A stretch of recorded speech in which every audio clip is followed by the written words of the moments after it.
Have you ever wondered why some chemical reactions happen instantly while others take days or even weeks? Welcome to Science Bites. Today we'll dive into the world of reaction rates and equilibrium to understand what controls how fast a reaction happens and how it reaches balance.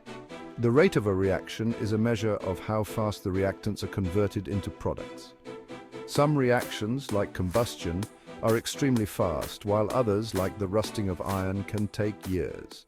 Reaction rates depend on factors like temperature, concentration, surface area, and the presence of a catalyst. For instance, increasing the temperature speeds up the movement of particles, making them collide more frequently, which increases the reaction rate.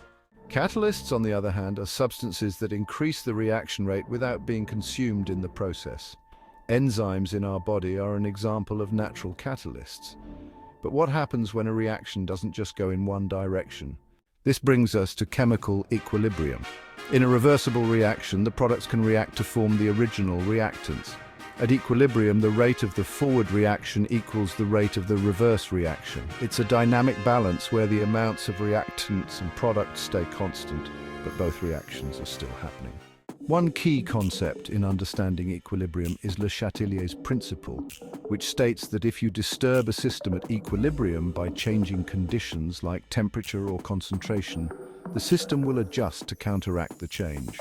For example, increasing the concentration of reactants will shift the equilibrium to produce more products. Understanding reaction rates and equilibrium is crucial in everything from industrial chemistry to biological systems. Whether speeding up a reaction or maintaining balance, these concepts help us control chemical processes in everyday life.